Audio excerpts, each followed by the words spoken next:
Hi, I'm Marilynn Hughes. A lot of you have asked me to show you the kinds of procedures that I go through on a daily basis to prepare for out-of-body experiences and out-of-body travel. So I'm going to show you the little procedures that I go through before I go to bed at night when all my adventures begin. The first thing I do is I start an appropriate CD. This one is called Mystical Sun Primordial Atmospheres. And this is an excellent one because it is very meditational. But I do have a lot of different kinds. I enjoy the priests. I love Tatiana, I thirst. And I actually have many CDs of music, sacred music from around the world, which I use and utilize depending on what I think will work for me that particular night. We're going to start here with primordial atmospheres. So that's what we do first. Then we have to start thinking about, okay, what about cleansing the place that we're going into? That's where we go over here, where we're going to find my nice healthy supply of holy water.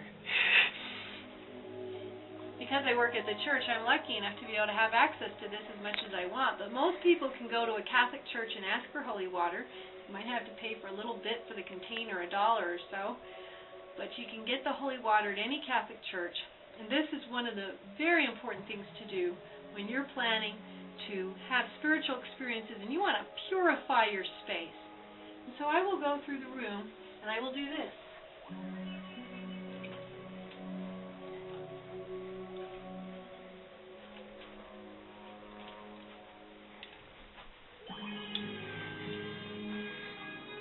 And then we will have to try to work around Poofy here. Then, of course, the most important location is going to be the bed, where we're going to be actually hoping to take off tonight. And so I start by doing this. Sometimes I'll make the sign of a cross. Sometimes I'll pray silently while I'm doing this. I'll say things like, Our Father, who art in heaven, hallowed be thy name. Thy kingdom come, thy will be done, on earth as it is in heaven. Give us this day our daily bread. Forgive us our trespasses, as we forgive those who trespass against us.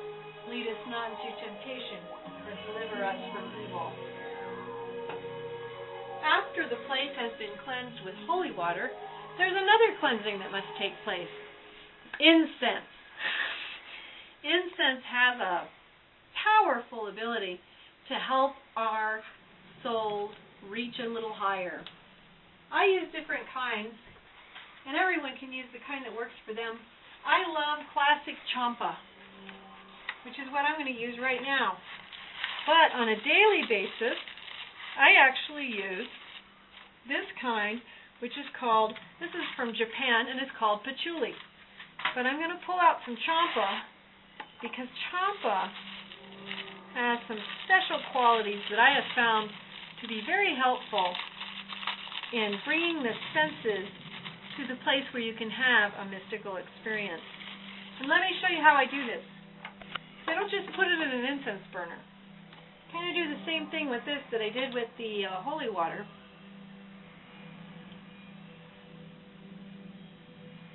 So we're going to get it lit here. Give it a minute to strike.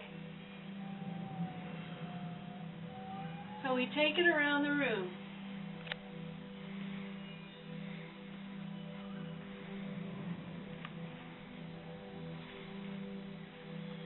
We're preparing the room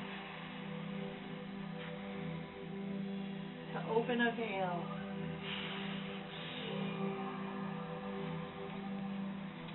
We do this slowly, methodically, meditatively, because that's the whole point. Creating a meditative environment. And of course the last place is the bed. You come over here. This is where you're going to really hit it. It's the place where you're going to be sleeping.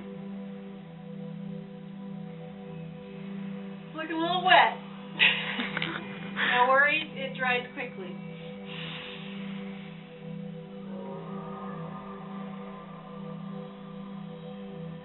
because the head part of the pillow is where the crown chakra, psychic chakra, the chakras here, and of course your heart chakras are going to be exposed. You want to make this area very energetically open, and the incense really helps. Some people like to use sage. That's workable too. Everyone has their own preference. I like champa. Then I put it over here. As you can see, my children, I'll let you see because it's really cool. My children, knowing my incense issue, have built me homemade incense burners out of rocks, sticks. Look at this beauty. It's a beautiful one, and this one says, I love you. My son did that one, and my daughter did this one. So I have lots of homemade incense burners right here for my children, which is great. Now, of course, the next thing we're going to do, normally I would turn out the light. I'm going to let you see what I do with the light on, because it won't work if I turn the light out. This way you're going to get a sense of what I really feel. First, I'm going to sit down in bed. Sometimes I'm going to stay up for a while, spend some time doing some spiritual reading. I pick different books. This is the one I'm reading now, but I read quite a few. I'm going to read to you a short poem from The Mysteries of the Redemption, which I wrote, because you want to utilize spiritual reading to get your mind into the proper space to be ready for the kind of experience that we are seeking. This is called the Death Song. The timeless moon doth ocean sway tide, holding tight to beachhead rain, but ne'er be near the stillness of time, crossing to regions of lingering plains. Sing in spirit to mountains that speak, the crestful longing of manor abode. A place where time ends is what we seek, the endless journey along the lighted road. Perchance by moments velvet form, relinquish not for velvet's sake, only moments all alone, breaking distance, soul awake. Who but I can travel far, beneath the distance of the way? Trembling chasms set to soar, hawk-spent demons sent away. Illusions cast, my soul seeks rest, all libacious form retreat.